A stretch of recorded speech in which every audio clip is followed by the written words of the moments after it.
Good morning, students. Today we are going to learn about Coulomb's law in vector form. Okay? तो मेरे पिछले video में मैंने Coulomb's law discuss किया था. तो Coulomb's law में मैंने बताया था कि द फोर्स ऑफ अट्रैक्शन और रिपल्शन मैथमेटिकली इसको ऐसे लिखा जाता है 1/4 pi epsilon not Q not by R square. अगर Q और Q नॉट दो चार्जेस है separated by distance small r. ठीक है.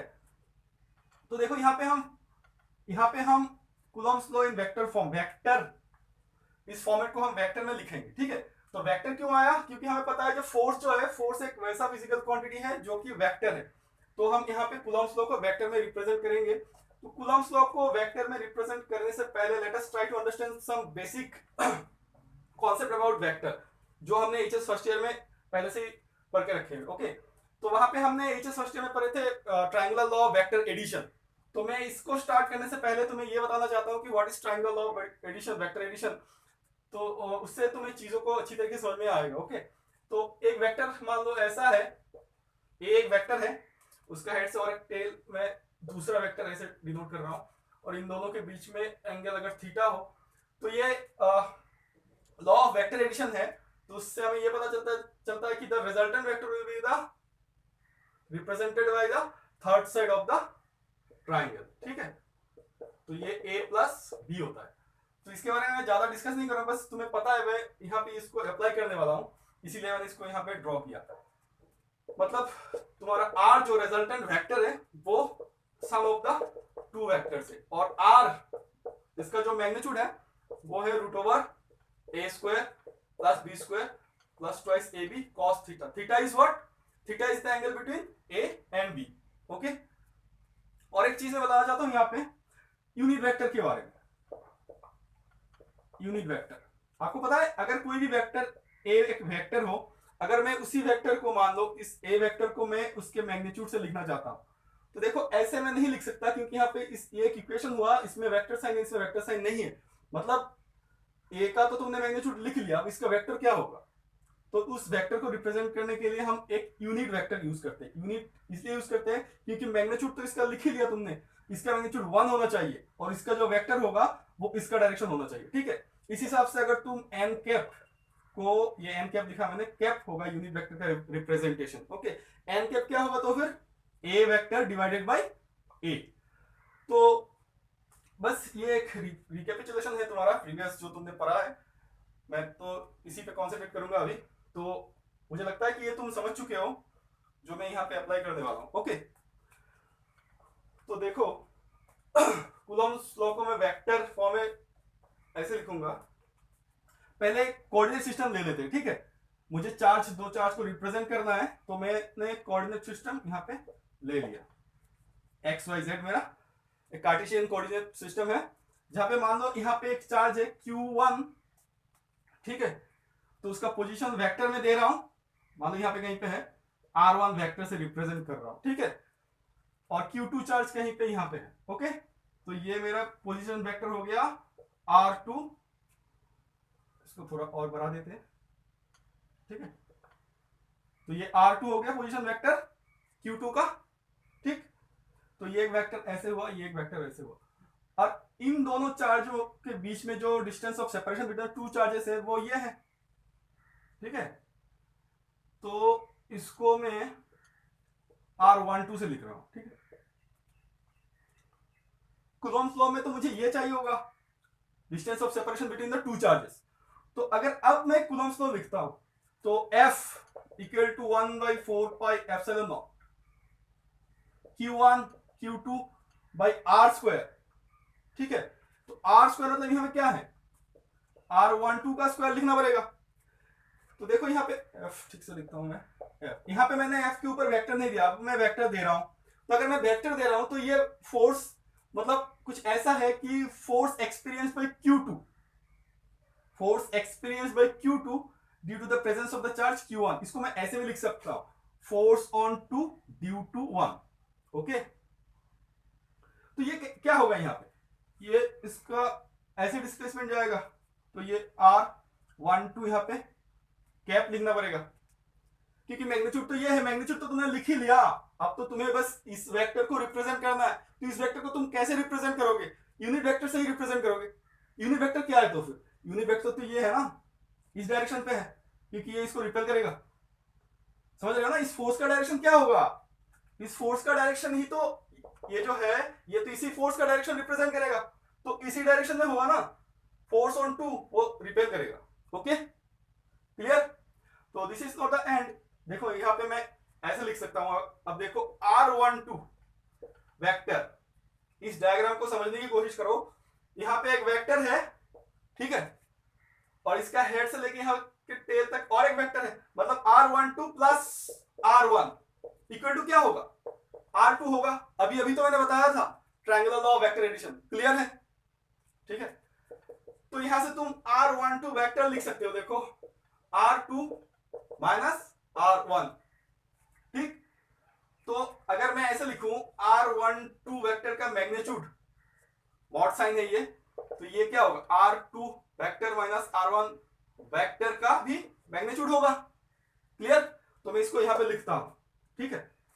तो 1 बाई, देखो ये फिगर में अभी रब नहीं कर रहा क्योंकि ये मुझे चाहिए, ठीक है, तो तुम लोग भी लिखना साथ साथ। Q1 Q2 इसको लिखता हूं मैं, इसको कैसे लिखूंगा, R2 minus R1 vector mod का स्क्वायर। अब इसको कैसे लिखूं, R12 कैप, R12 कैप, इसको मैं रब कर दे रहा हूं, ठीक है। तो देखो ये भी तो मैंने बता दिया था, अगर मैं R12 वेक्टर को लिखना चाहता हूं, R12 वेक्टर क्या है, ये था, लिख लेता हूं। R12 वेक्टर को अगर मैं लिखना चाहता हूं तो ऐसे लिखूं, इसका मैग्नीट्यूड लिख सकता हूं मैं, और इसका डायरेक्शन यूनिट वेक्टर थोड़ी देर पहले मैंने बता ही दिया था इसको, ठीक है। तो अगर आप R12 कैप को रिप्लेस करना चाहते हो तो R12 vector divided by R12, subscript है, सारे सबस्क्रिप्ट है ये, ठीक है, क्लियर। अब इसको लिखते हैं R12 वेक्टर को मैं R2 माइनस R1 वेक्टर, ये वेक्टर है बट ये वेक्टर नहीं है, ये मैग्नीट्यूड है, तो इसको मॉड देके लिखूंगा R2 माइनस R1, ठीक है, क्लियर। इसको समझो, ये वाला टर्म जो है वो ये है R12 वेक्टर, यहां पे वेक्टर है नहीं इसलिए मॉड दिया मैंने। तो यहां पे R12 जो कैप है इसको मैं यहां पे लिखूंगा, इतना तो तुमने लिख लिया, R12 स्क्वायर मॉड मैग्नीट्यूड है, ठीक है। तो अब इसको रिप्लेस करना है, इसको इससे रिप्लेस करूंगा, क्लियर। तो अब मैं इस फिगर को रब करता हूं, तो देखो इनटू R12 कैप की जगह पे मैं क्या लिखूंगा, R12 कैप के, इसमें R2 vector minus R1 vector, और ये R2 माइनस R1 का मॉड, क्लियर। अब देखो 1/4 pi epsilon naught Q1 Q2 by, ये स्क्वायर है, प्रिंटिव है, क्यूब हो जाएगा, तो R2 माइनस R1 ये वेक्टर है, और ये क्यूब हो गया, और इसका vector representation R2 vector minus R1 vector, ठीक है। तो this is the vector format, okay. But यहां पे खत्म नहीं होता, will discuss more about Coulomb's law in vector form, okay. तो आई होप कि तुम्हें चीजें समझ में आया मैं क्या कहना चाहता था, और ये भी तुम समझ चुके हो कि क्यों मैं पहले वेक्टर पे चला गया था फर्स्ट ईयर पे, ठीक है, क्योंकि मुझे यहाँ पे अप्लाई करना था वो वाला चीज, क्लियर है। तो मूव करते हैं, मैंने कहा कि this is not the end of Coulomb's law of vector form, let us try to learn मोर।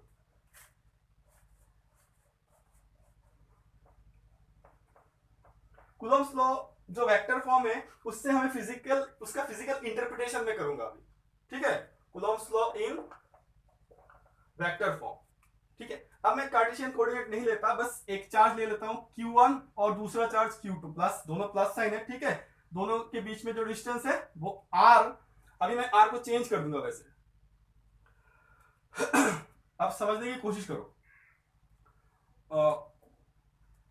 अगर मैं यहां पे ऐसे लिखना चाहूं कि फोर्स ऑन 2 ड्यू टू 1, तो force experienced by the charge 2 due to the presence of the charge 1 Q1, ठीक है। तो इसका वैल्यू क्या होगा, 1/4 pi epsilon naught Q1 Q2 by R square होगा, क्लियर। तो ये R स्क्वायर होगा, बट इसका डिस्प्लेसमेंट वेक्टर क्या होगा? इसका डिस्प्लेसमेंट वेक्टर इस केस में होगा r12 वेक्टर, है ना, इस डायरेक्शन पे। तो तुम इसमें वेक्टर ऐसे दोगे तो यहाँ पे r12 वेक्टर, मतलब कैप देना पड़ेगा, सॉरी कैप, ये मेरा डायग्राम है, ठीक है। अब देखो उल्टा केस भी हो सकता है, reverse way I can say the force experience by the charge q1 due to the presence of the charge q2, same ही तो है। तो इसमें क्या होगा, मैग्नीट्यूड तो वही रहेगा, डिस्टेंस तो तुमने चेंज नहीं की, distance you have not change, the magnitude of the charges you have not change, तो ये तो सेम ही रहेगा, है ना। तो मैं अब रिवर्स केस के बारे में बात कर रहा हूं कि force on 1 due to 2, this is the magnitude, this term is the magnitude term 1 by 4 pi epsilon naught q1 q2 by r square। But इसका डायरेक्शन कहां पे होगा, अब बताओ, ये उस साइड में जाएगा, ये चार्ज इसको इस साइड में रिपेल करेगा, फोर्स ये हो गया तुम्हारा इस पॉइंट से फोर्स 2 1, ये इस पॉइंट से होगा 1 2, तुम लिख लेना ठीक से, ठीक है, यहाँ पे मैंने लिख दिया, तुम ठीक से लिख लेना। तो ये होगा 2 1 R 2 2 1 2 2 1 2 2 1, पहले इस साइड में था 1 2 2 1 2 2, ठीक है, तो 2 2 1 कैप, क्लियर। ये तुम एक इक्वेशन नंबर दे दोगे, ये भी तुम एक इक्वेशन नंबर दे दोगे। मैंने कहा कि this is not the and actually, जब वेक्टर फॉर्म सेकंड पार्ट जो मैं कर रहा हूं, मैं यहाँ पे इसका फिजिकल इंटरप्रिटेशन बताना चाहता हूं तुम्हें। तो अब देखो यहाँ पे एक चीज मैं करता हूं, ये वाला फिगर तुमने ड्रॉ कर लिया होगा, बस तुम्हें एक चीज ही पता जानना है इसमें कि the direction of r21 is exactly opposite to the direction of r12। तो इस हिसाब से जो यूनिट वेक्टर का भी direction r12 is minus r of 21, ऐसे मैं कह सकता हूं, ठीक है। अगर ऐसे मैं कह सकता हूं तो r12 मतलब इस इक्वेशन में मैं पुट कर रहा हूं, ठीक है। तो इस इक्वेशन में that implies f12 vector, sorry 1 2 बता रहा हूं ना, तो इसमें पुट करो f21, तो इस वाले इक्वेशन से, ठीक है, f21 vector equal to 1 by 4 pi epsilon naught q1 q2 divided by r square into r12 cap. तो मैं r12 कैप को क्या करने वाला हूं, रिप्लेस करने वाला हूं r21 से, विद नेगेटिव साइन, तो नेगेटिव r21 कैप, क्लियर। अब देखो ये वाला नेगेटिव साइन यहाँ पे आगे ले लो, तो 1 by 4 pi epsilon naught q1 q2 by r square r21, ठीक, क्लियर। अब देखो ये वाला term 1 by 4 pi epsilon naught q1 q2 r12 cap, ये वाला कौन सा टर्म है, यही वाला टर्म है, ठीक है, क्लियर है। तो मैं यहाँ पे लिखता हूं, ये तुमने लिख लिया होगा, तो मैं रब कर देता हूं, ठीक है, ज्यादा नीचे चला जाऊंगा तो दिखाई नहीं देगा। तो इसमें से यहां से मुझे मिला क्या, f21 vector equal to negative sign, और ये वाला टर्म मेरा क्या था, f12 था, मैंने रब कर दिया, तुमने लिख लिया होगा, देख लेना, या फिर वीडियो को पीछे जाके देख लेना। तो इसमें से हमें क्या पता चला कि every reaction there is an equal and opposite reaction, that means Coulomb's law in vector form it obeys Newton's third law of motion, ठीक है। तो क्वेश्चन तुम्हें ऐसे भी दे सकता है। तो पहले हमने Coulomb's law in vector form जानने की कोशिश की, और अभी जो हमने जाना कि Coulomb's law in vector form जो है वो Newton's third law of motion follow करता है, ठीक है। तो that is all about Coulomb's law in vector form। चलो आगे बात करते हैं।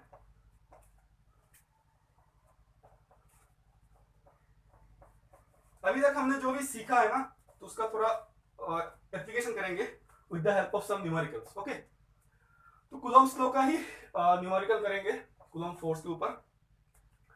बहुत ही सिंपल सा एक प्रॉब्लम ले रहा हूं। मान लो एक प्रोटॉन है और एक इलेक्ट्रॉन है, ठीक है।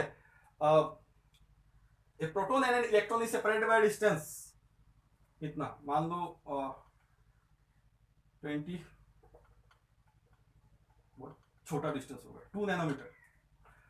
तो a proton and an electron is separated by distance of 2 nanometre. What is the force and what is the nature of the force. तो देखो nature of the force is attractive in nature, plus और minus sign है, ठीक है।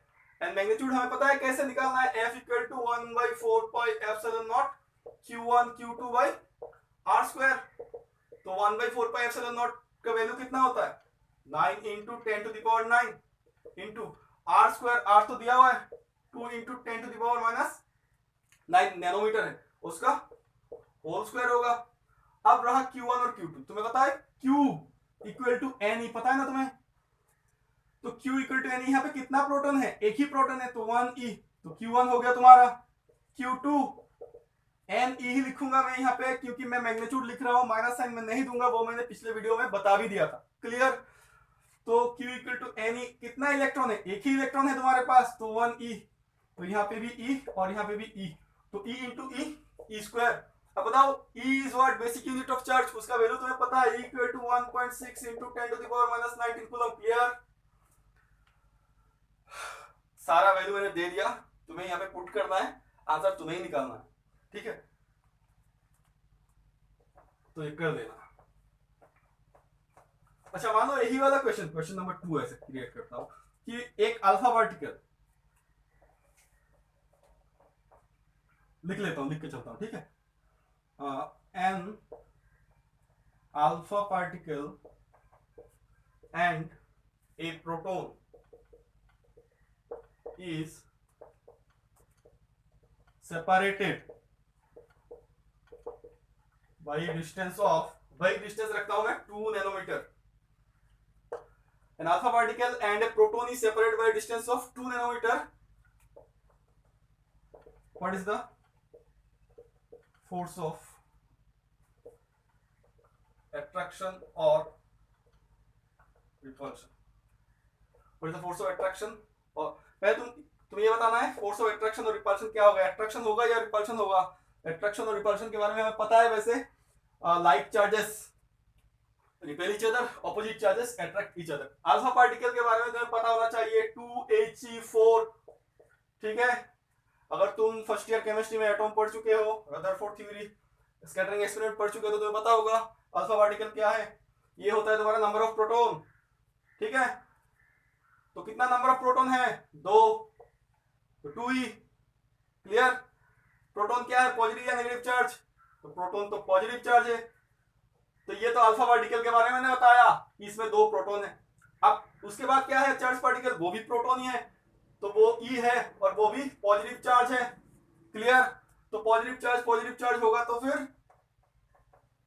Repulsion होगा, clear. अब problem करते हैं, प्रॉब्लम क्या करूंगा मैंने बता ही दिया, चार्ज पहले वाला का ट्वाइस E है और दूसरे वाला का चार्ज तो E है, तो तुम कर लोगे, कैसे करोगे, F equal to 1/4πε0 Q1 Q2 by r square, ये होगा 9 इंटू 10⁻⁹ इंटू ये होगा एक का तो 2e है और दूसरे का E है तो E स्क्वायर हो जाएगा, और यहाँ पे तुम्हारा 2 नैनोमीटर 2 इंटू 10⁻⁹ इंटू नहीं सॉरी होल स्क्वायर, इसका कैलकुलेशन, हाँ वही समझ गया ना, तुम्हें ही करना है इसका calculation.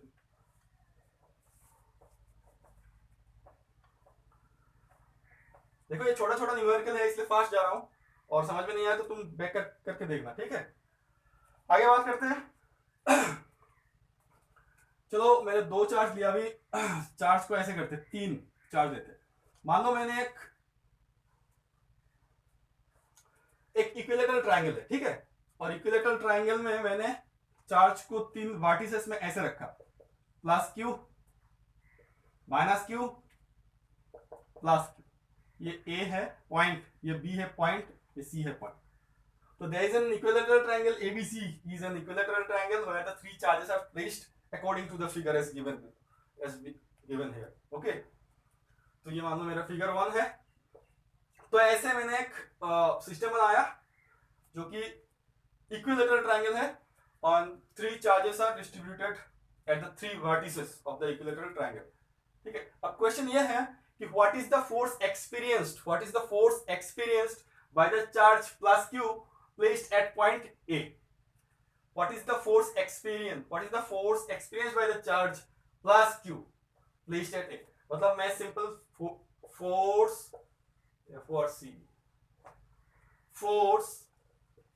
experienced by the plus Q charge placed at A placed at capital है ना, पॉइंट है। वो फिगर तुम ड्रॉ कर लेना, मैंने पूरा क्वेश्चन नहीं बताया, वैसे फिगर ड्रॉ करके बता दिया कि क्वेश्चन क्या है, ठीक है। समझ चुके हो ना। तो एक इक्विलेटरल ट्रायंगल है, उसका 3 वर्टिसेस में तुमने plus q minus q plus Q ऐसे दे दिया चार्ज। अब तुमसे क्वेश्चन पूछा जा रहा है कि what is the force experienced by this charge. This charge due to what, due to the presence of this two charges, obviously due to the presence of this two charges. देखो जो पिछले जो मैंने न्यूमेरिकल किया था अभी, जो last 2 numericals थे, वहां पे मैंने क्या किया था, वहां पे मैंने 2 चार्ज ही लिया था, एक चार्ज Q1 दूसरा Q2। मान लो यहाँ पे E था, यहाँ पे भी माइनस E था, या फिर यहाँ पे ट्वाइस E था, यहाँ पे ट्वाइस E था, तो 2 चार्ज था। कूलम्ब्स लॉ तो 2 ही चार्ज में अप्लाई होगा, है ना। तो 2 से ज्यादा चार्ज होगा तो क्या कूलम्ब्स लॉ अप्लाई नहीं होगा, होगा, बट तुम इंडिविजुअली एक एक करके ही करोगे। क्लियर, मतलब कहना क्या चाहता हूं यहाँ पे तुम समझ ही जाओगे। पहले हमें क्वेश्चन क्या पूछा गया, क्वेश्चन पूछा गया कि इन 2 चार्जेस के प्रेजेंस में जो ये चार्ज फोर्स एक्सपीरियंस करेगा वो कितना होगा। अच्छा, और एक चीज मैं यहाँ पे दे देता हूं, वो है side of the equilateral triangle, let it be A. ठीक है, ए इज द साइड, तो हर एक साइड सेम ही होगा, इक्विलेटरल ट्रायंगल है। और ये वाला तुम्हें पता भी है, ये एंगल, तीनों एंगल 60 डिग्री ही होगा, 60 डिग्री ही होगा। क्लियर। तो इस फिगर में देखो, पहले हम इस चार्ज को कंसीडर करेंगे।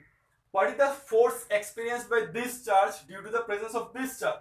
So what is the force? तो F equal to 1 by 4 pi epsilon naught Q1 मतलब Q है, Q2 मतलब Q ही है तो Q स्क्वायर होगा, डिवाइडेड बाय R स्क्वायर, मतलब ये वाला डिस्टेंस कितना होगा, इक्विलेटरल ट्रायंगल है, A स्क्वायर।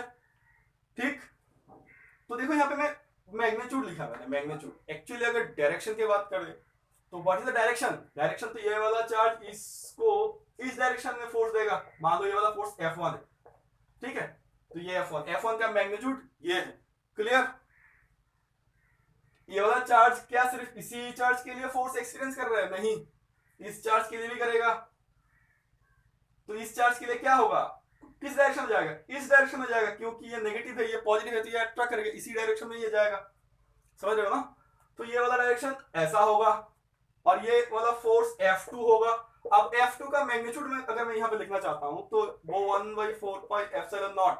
अब माइनस साइन पुट करूं, नहीं कर सकता ना, मैग्नीट्यूड बोला मैंने, मैग्नीट्यूड बोला ना, डायरेक्शन तो यहाँ पे दे दिया फिगर में, यहाँ पे तो सिर्फ मैग्नीट्यूड लिख रहा हूं, तो माइनस साइन में नहीं दूंगा। Q1 इंटू Q2 मतलब Q square divide by A square, ये वाला डिस्टेंस इन दोनों के चार्ज के बीच में, ये वाला डिस्टेंस इन दोनों के बीच में, ये वाला सेम ही है, A ही होगा। मतलब तुम कहना चाहते हो कि F1 equal to F2, magnitude is same. ठीक है, तो क्वेश्चन क्या था, what is the force experienced by this charge. तो यहां से इस डायग्राम से तुम्हें लग रहा है कि ये वाला एक फोर्स है, ये वाला एक फोर्स है, तो वेक्टर के लिए अगर तुम देखो तो नेट फोर्स तो रिजल्टेंट वेक्टर यहां से जाएगा, Fr वेक्टर। क्लियर, ठीक है। तो नेट फोर्स जो इसके ऊपर होगा, इसके लिए तो उस डायरेक्शन में, इसके लिए इस डायरेक्शन में, रिजल्टेंट इस डायरेक्शन से जाएगा, तो इसको निकालना है हमें। हमें बोला तो गया था what is the force experienced by this charge due to the presence of this two charges. Clear, आगे बात करते हैं। तो ये वाला रिजल्टेंट का मैग्नीट्यूड कितना होता है, कितना होता है, रूट ओवर, पता है ना, r equal to root over a square plus b square plus twice b cos theta. cos theta, theta is the angle between a and b। a और b क्या था याद है, a और b दो वेक्टर थे, और थीटा इन दो वेक्टर के बीच में, बीच का एंगल था। तो यहाँ पे जो दो वेक्टर है, मतलब यहाँ पे तो मैं ऐसे लिखूंगा F1 square plus F2 square plus twice F1 F2 cos theta. अब ये बात अलग है कि F1 और F2 जो है सेम है, क्योंकि हमने पहले यहाँ पे डिटरमाइन करके रखा हुआ है ना। थीटा हमें चाहिए, तो थीटा क्या है, ये वाला एंगल 60 होगा तो ये वाला एंगल भी 60 होगा, ये वाला एंगल 60 होगा तो ये वाला एंगल भी 60 होगा। बट थीटा क्या है, theta is the angle with the two vector, ये वाला वेक्टर और ये वाला वेक्टर। क्लियर, तो this is theta, this is, ये पूरा एंगल थीटा होगा। मतलब कितना है ये 60 60 120 होगा, 120 डिग्री। तो लिखते हैं, चलो रूट ओवर, ये वाला फिगर ठीक से ड्रॉ करना, ठीक है, ये वाला फिगर ही इंपॉर्टेंट है। तो F1 square plus F1 square plus 2F1 square cos 120 degree. ठीक है, अब तो तुम कर ही लोगे। यहाँ पे देखो 2f1² आया, cos 120 मतलब माइनस हाफ, इंटू यहाँ पे भी 2f1² है, 2 कट गया, रूट ओवर यहाँ पे है 2f1² माइनस यहाँ पे है f1² मतलब रूट ओवर f1² मतलब f1 कितना है ये, तो आंसर भी यही है। ठीक है, क्लियर, समझ चुके हो? फिर से रिपीट करता हूं, ये वाला चार्ज इसको इस डायरेक्शन में फोर्स देगा, force experienced by this charge due the presence of this charge, ठीक है, वो इस डायरेक्शन में होगा। तो ये वाला एक वेक्टर है, ये वाला वेक्टर है, रिजल्टेंट यहां से आएगा, हमें ये निकालना है। उससे पहले हमने क्या किया, F1 और F2 जो है वो निकाल के रख दिया, और हमने ये भी देखा कि F1 is exactly equal to F2, ठीक है। फिर हमने रिजल्टेंट वेक्टर का जो फॉर्मूला है पता है, वो हमने लिख दिया r equal to root a² plus b² plus twice ab cos theta. a क्या है, F1 है, b क्या है, F2 है, cos थीटा, थीटा हमें पता है angle between a and b, मतलब यहाँ पे a है F1, b है F2, तो F1 और F2 के बीच में जो एंगल है वो हमने ज्योमेट्री, सिंपल सा ज्योमेट्री है वो यूज कर लिया, और पता भी चल गया हमें 120 डिग्री है। cos 120 डिग्री का वैल्यू तुम्हें पता होना चाहिए, वो माइनस हाफ होता है। यहाँ पे F1 और F2 दोनों सेम है, इसलिए मैंने F2 को भी F1 ही लिखा, यहाँ पे 2 इंटू F1 इंटू F2 को फिर से F1 लिखा, तो 2 इंटू F1² हो गया, और ये 120 डिग्री, और तो ये करके F1 आया, और F1 कितना होगा आंसर, ये वाला ही होगा। इस क्वेश्चन में मैंने तुम्हें यहाँ पे Q का वैल्यू नहीं दिया, अगर मैं देता 2 माइक्रोकूलम है, 3 माइक्रोकूलम है, सॉरी सेम ही होगा, 2 माइक्रोकूलम माइनस 2 माइक्रोकूलम और प्लस 2 माइक्रोकूलम, तो यहाँ पे तुम पुट करते, डिस्टेंस अगर मैं देता मान लो 2 सेंटीमीटर, तो यहाँ पे पुट करते, इसका वैल्यू 9 इंटू 10⁹ है ना, कर पाओगे? तो इसको भी तुम कर लेना। देखो मैं यार I am telling you the way how you be solving the problem, okay. मैं पूरा डिटेल में इसका आंसर नहीं निकाल रहा, वैसे इसका आंसर मैंने निकाल ही दिया, यही आंसर होगा, क्योंकि वैल्यू तो मैंने दिया ही नहीं तुम्हें, है ना। But this is the procedure how to approach the problem. Okay, move करते हैं नेक्स्ट प्रॉब्लम में। बहुत इंटरेस्टिंग है ये सब चीजें, अगर समझ में आए तो। कूलॉम्स लॉ जहां तक सीखा, मैंने कहा जहां तक हमने सीखा उसी का एप्लीकेशन कर रहे हैं हम, ठीक है। और एक प्रॉब्लम करते हैं, चलो मैं करूं या तुम करोगे?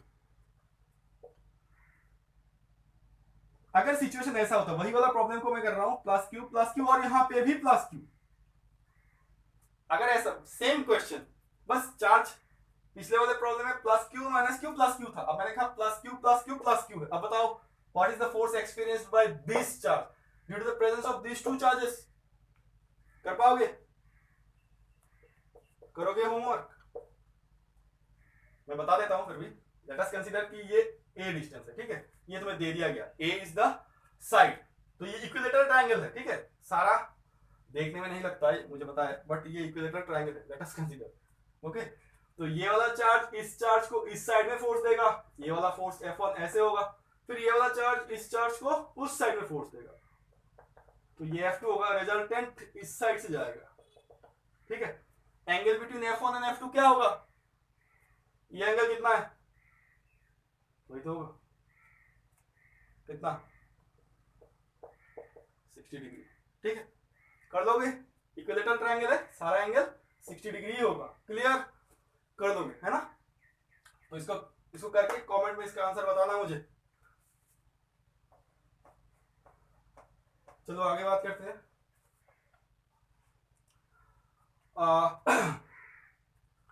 मान लो एक एक्सरसाइज वाला प्रॉब्लम है,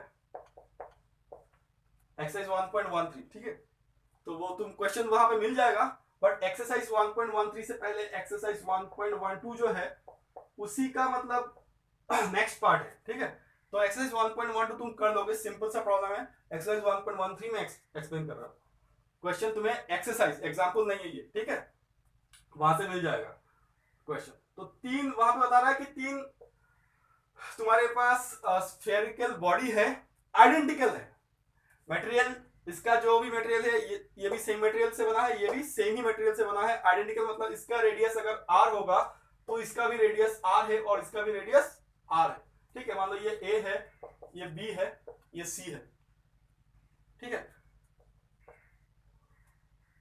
अब क्वेश्चन ये पूछ रहा है कि इसमें q चार्ज था और इसमें भी q चार्ज था, तो तीनों कंडक्टर है, आइडेंटिकल कंडक्टर है, इन दो कंडक्टर चार्ज कंडक्टर थे वो दोनों में इक्वल चार्ज थे, let us consider Q Q है, ठीक है। मैं इन जनरल डिस्कस कर रहा हूं, एग्जैक्ट वैल्यूज तुम्हें वहां पे मिल ही जाएगा, वहां से तुम कर लेना, मैं बस इन जनरल डिस्कस कर रहा हूं। और ये वाला जो थर्ड स्फीयर है ना आइडेंटिकल, वो न्यूट्रल है, अनचार्ज कंडक्टर है, कंडक्टर है, माइंड इट तीनों कंडक्टर है, ठीक है। ये न्यूट्रल था, इसमें कोई चार्ज नहीं था। इन्होंने इन दोनों के बीच का डिस्टेंस भी तुम्हें बता दिया, क्वेश्चन में तुम्हें मिल जाएगा। लेट अस कंसीडर कि ये आर है, मैं इन जनरल कह रहा हूं तो लेट अस कंसीडर कि ये आर है। तो क्वेश्चन कुछ ऐसा था, अगर मैं पहले इस स्फीयर को इससे टच करता हूं और उसके बाद इस स्फीयर को, पहले इस स्फीयर को मैंने इससे टच किया, फिर इसी स्फीयर को मैंने इसको टच किया, फिर ये स्फीयर मैंने हटा दिया। अब मेरे से पूछ रहा है कि what is the force of attraction और repulsion between A and B, ठीक है। फिर से ये वाला कंडक्टर अनचार्ज था, इसको उठाया तुमने, इसको टच किया, फिर इसको टच किया। अब तुमसे पूछ रहा है कि what is the force of attraction और रिपल्शन। आई होप कि बुक से क्वेश्चन तुम पढ़ भी रहे हो। तो फोर्स ऑफ अट्रैक्शन और रिपल्शन अगर पूछा गया तो 1/4 pi epsilon naught Q1 Q2 by r square ये होता। अब ये 9 इंटू 10⁹ है, Q1 कितना है Q, Q2 कितना है Q square by r square. But ऐसा नहीं है, इन्होंने नहीं कहा कि ये सिचुएशन है फोर्स निकालो, इन्होंने कहा कि थर्ड भी एक सॉलिड कंडक्टर है, स्फीयर, सॉलिड स्फीयर, इसको तुमने यहाँ पे टच किया, टचिंग याद है ना वो वाला प्रोसीड्यूर, मतलब charging by the process of conduction, उसी का एप्लीकेशन है ना। तो charging by conduction, friction, conduction और इंडक्शन बताया था मैंने, है ना। तो यहाँ पे तो वही बात हो रहा है, चार्जिंग बाय कंडक्शन। तो चार्जिंग बाय कंडक्शन, तुमने इसको टच किया ना तो क्या होगा, चार्ज यहां से यहां पे मूव होगा। और कब तक मूव होगा, जब तक इन दोनों का चार्ज सेम ना हो जाए, जब तक इन दोनों का चार्ज सेम ना हो जाए। तो सेम चार्ज, इसमें कुछ पॉइंट मैं डिस्कस करूंगा बाद में, ठीक है। पहले ये समझ लो, इसको मैंने इससे टच किया और तब तक कंडक्शन होता रहा जब तक इसका चार्ज जो है Q/2 और इसका भी चार्ज Q/2 ना हुआ।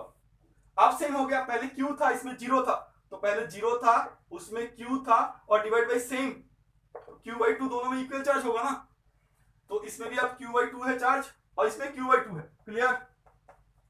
अब Q/2 लेके तुमने यहां पे टच किया तो यहां का चार्ज क्या होगा, Q plus Q/2 divided by 2, है ना। पहले इसमें क्या था, Q था, उसमें क्या था 0 था, तो Q प्लस 0 डिवाइड इक्विलिब्रियम होगा ना, तो Q/2 होता है ना आंसर। तो इसका भी तो ऐसे ही करोगे, इसमें कितना है Q/2, इसमें कितना है Q डिवाइडेड बाई 2, है ना। तो twice Q plus thrice Q divided by 4, clear. अब सिस्टम में चार्ज कितना है इसमें, इसको तो तुमने हटा दिया, क्वेश्चन में ऐसे बोला है। अब ये है, अब तुम करोगे, अब तुम्हें Q1 का वैल्यू पता है, Q1 कितना है Q/2, Q2 कितना है 3Q/4, तो F equal to 1/4 pi epsilon naught Q1 ये लिखूंगा मैं, Q नहीं लिखूंगा, Q2 इसको लिखना है मुझे, Q नहीं लिखना है, ठीक है। मतलब यहां से इन्होंने कंडक्शन प्रोसीड्यूर से चार्जिंग कर दिया, फिर चार्ज का शिफ्टिंग हो गया, क्लियर। तो आंसर तुम्हें मिल जाएगा, तुम कर लेना, ये समझ तो गए होगे क्या करना है, फोर्स निकालना है, force F equal to 1/4 pi epsilon naught Q1 Q2 by r square, 9 into 10⁹, Q1 कितना है Q/2, ये 3Q/4 divided by r square. ये सारा वैल्यूज उसमें मिल जाएगा किताब में, वहां से तुम कर लोगे, क्लियर। बट यहाँ पे और एक इंफॉर्मेशन मैं देना चाहता हूं, ये वाला प्रॉब्लम तो हो गया मेरा, तुम कर लोगे। सेम चार्ज, देखो सेम चार्ज एक्चुअल हर सिचुएशन में ऐसा नहीं होगा। अब इसको मैं रफ कर रहा हूं, हर सिचुएशन में ऐसा नहीं होगा। व्हाट डज इट मीन, मतलब अगर मेरे पास आइडेंटिकल बॉडी है, मेरे पास दो आइडेंटिकल बॉडी है, सेम मटेरियल और सेम साइज का है, तभी by the process of conduction दोनों में इक्वली चार्ज डिस्ट्रीब्यूट होगा, ठीक है। और ये वाला चीज इस क्वेश्चन में लिखा हुआ है साफ साफ कि 3 identical sphere having same radius, ठीक है। इसका मतलब क्वेश्चन ये है, इसका रेडियस अगर r होता और इसका रेडियस अगर कोई और होता r1 और इसमें चार्ज q होता और इसमें चार्ज 0 होता, तब क्या इसमें q/2 और इसमें q/2 चार्ज होता? तो आंसर नो, नहीं होता, एकदम नहीं होता। तो इक्विलिब्रियम कैसे होता वो हम नेक्स्ट चैप्टर में पढ़ेंगे, इसीलिए तो इलेक्ट्रोस्टैटिक पोटेंशियल है हमारे पास। तो एक्चुअल सिचुएशन में हमें पता चलेगा कि तब उस सिचुएशन में दोनों का पोटेंशियल सेम होगा। ठीक है, यहाँ पे मैं इलेक्ट्रोस्टैटिक पोटेंशियल की बात नहीं करूंगा, क्योंकि बस मैं तुम्हें ये पॉइंट बस बताना चाहता हूं कि आइडेंटिकल हो, सिमिलर साइज का हो, तभी जाके दोनों का चार्ज सेम होगा। सिमिलर ना हो तो पोटेंशियल सेम होगा। पोटेंशियल जब आएगा तब तो हम इलाबोरेटली इसको डिस्कस करेंगे ही, बट इस प्रॉब्लम में ऐसे दिया हुआ है ना, इसलिए मैंने ये पॉइंट एक्स्ट्रा मेंशन किया है। ठीक है, चलो आगे बात करते हैं। एक सिचुएशन ऐसा लेते हैं, मान लो एक चार्ज है -q और एक चार्ज है तुम्हारे पास +q। ठीक है, बट ये जो -q चार्ज है ना, ये +q चार्ज के चारों ओर घूम रहा है। ठीक है, तो घूम जब रहा है तो इसका एक रेडियस होगा, इस रेडियस सर्कुलर पाथ में ये घूम रहा है। ठीक, तो क्वेश्चन तुम्हें पूछा गया कि what is the time period of this charge. तो टाइम पीरियड क्या है? टाइम पीरियड, वैसे टाइम पीरियड का डेफिनेशन भी तो पता होना चाहिए। टाइम पीरियड क्या होता है? टाइम पीरियड होता है अगर ये चार्ज एक कंप्लीट सर्कुलर पाथ करने में जितना टाइम लगेगा, time taken to complete one circular path is known as time period of the charge, है ना। तो देखो, अगर मुझे टाइम बताना है ना, तो मैं ये वाला फॉर्मूला यूज करूंगा, S equal to VT। Clear? अगर V मुझे पता नहीं, वैसे मैं इस T की जगह पे कैपिटल T लिख दूं, अगर मैं इस स्मॉल t के जगह पे कैपिटल T लिख दूं, मतलब टाइम पीरियड लिख रहा हूं ना, मुझे टाइम पीरियड निकालना है, तो S इक्वल टू क्या लिखना पड़ेगा? पहले टाइम पीरियड का डेफिनेशन समझो, time taken to complete one circular path. तो जब तुमने ये वाला टाइम ले लिया तो उस वाला टाइम में कितना डिस्टेंस कवर किया? ऑब्वियसली 2πr, है ना। 2πr, r हमें दिया है, वही तो है distance, circumference of the circle. ठीक है, तो क्या निकालना है? t equal to 2πr/v।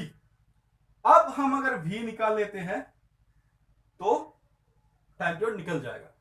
तो लेट अस कंसीडर m, मतलब ये क्वेश्चन तुम्हें दिया हुआ है कि m with the mass of the charge. ठीक है, ये NEET में शायद आया हुआ है एक क्वेश्चन ऐसा, कौन सा ईयर है मुझे पता नहीं, तुम क्वेश्चन एक बार देख लेना, पता चल जाएगा। ठीक है, मैं NEET के लिए नहीं करवा रहा हूं, मैं किस लिए इस क्वेश्चन को करवा रहा हूं वो तुम्हें बाद में बताऊंगा। तो यहां से देखो, वहां पे क्वेश्चन में तुम्हें मिल जाएगा कि m is the mass of the charge. अगर ये चार्ज सर्कुलर पाथ में घूम रहा है ना, तो mv²/r तो होगा ही सेंटीमीटर फोर्स। वो किसका इक्वल होगा? इन दोनों के बीच में अट्रैक्शनल फोर्स जो है, इलेक्ट्रोस्टैटिक फोर्स का क्या value? 1/4πε0। q1 q2 minus sign में दूं नहीं दूंगा, क्योंकि यहाँ पे मैंने मैग्नीट्यूड लिखा है ना। तो q²/r²। Clear? 1/4πε0 q² q into q q²/r²। ठीक है, तो देखो यहाँ पे v निकालना है तुम्हें, v यहाँ पे है, एक r यहाँ से कट जाएगा, तो v² equal to q² divided by 4πε0, एक ही r रहेगा यहाँ पे और एक m रहेगा। ठीक है, तो ultimately v equal to under root हो जाएगा, है ना। तो 2πr v equal to under root हो जाएगा, under root q² by 4πε0 r m। ठीक है, तो इसको थोड़ा ठीक कर दें, इसको, ये तो समझ गए होगे तुम, ये चार्ज सर्कुलर पाथ में घूम रहा है तो सेंटीमीटर फोर्स इस पे काम करेगा, वही वाला फोर्स ही तो अट्रैक्शनल फोर्स होगा। यहां से तुमने v निकाल लिया और v निकाल के तुमने यहाँ पे डाल दिया, अब तो बस सिंपल कैलकुलेशन है, वो तुम कर लोगे, आंसर तुम्हें मिल भी जाएगा। ठीक है, तो अगर मैं करता हूं तो देखो 2πr, ये वाला टर्म ऊपर आएगा, तो √4πε0 √q²। ठीक है, तो ये तो q बाहर निकल जाएगा सारा। एक्चुअली जो इसमें जो ऑप्शन था वो सारा अंडर रूट के अंदर था। ठीक है, तो सारे को अंडर रूट के अंदर ही डाल दो, ये क्यू स्क्वायर है, ये 2 अंदर जाएगा तो 4 हो जाएगा, 4 4 जा 16, ये पाई स्क्वायर तो पाई क्यूब होगा यहाँ पे, है ना, पाई स्क्वायर होगा और यहाँ पाई है, ये आर है, आर स्क्वायर आर क्यूब होगा, ठीक है, और ये एम होगा, ऐसा कुछ एक्सप्रेशन तुम्हें मिलेगा, ठीक है, क्लियर। तो ये तुम्हारा आंसर आएगा। और जो क्वेश्चन था एग्जैक्ट क्वेश्चन उसमें Q1 और Q2 था, तो शायद यहाँ पे Q1 इंटू Q2 होगा, ठीक है, तो मैंने तो Q रखा है तो Q स्क्वायर ही होगा यहाँ पे। तुम्हारे पास जो क्वेश्चन आया हुआ है एनडब्ल्यूटी में शायद यहाँ पे Q1 और यहाँ पे Q2 होगा, तब तो यहाँ पे Q स्क्वायर नहीं होगा, Q1 इंटू Q2 होगा, क्लियर। तो कैसे सॉल्व करना है वो तो मैंने बता दिया, क्या आंसर आएगा वो तुम ऑप्शन से देख भी लोगे, कहाँ पे आया था वो भी मैंने बता दिया, बट ये इंटेंशन नहीं था मेरा। मेरा ये इंटेंशन था कि इन्होंने जो किया है इस क्वेश्चन में, क्या किया, एनडब्ल्यूटी का पोल खोलते हैं ना,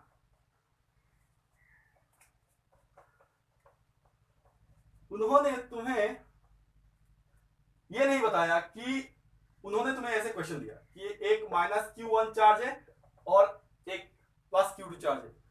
अब मैं कह रहा हूं अगर मान लो Q1 को अगर मैं तुम्हें कहता हूं कि Q1 एक इलेक्ट्रॉन है तो Q1 की जगह पे तुम माइनस ई लिखोगे, Q2 एक प्रोटॉन है तो तुम प्लस ई लिखोगे। अब समझो क्या था प्रॉब्लम, एक्चुअली ये हाइड्रोजन एटॉम था, है ना, बहुत ही बारीकी से क्वेश्चन बनाया इन्होंने इलेक्ट्रॉन और प्रोटॉन नहीं बताया, बता दिया कि एक माइनस चार्ज है, माइनस चार्ज तो इलेक्ट्रॉन होगा, है ना, यहाँ पे एक प्लस चार्ज है।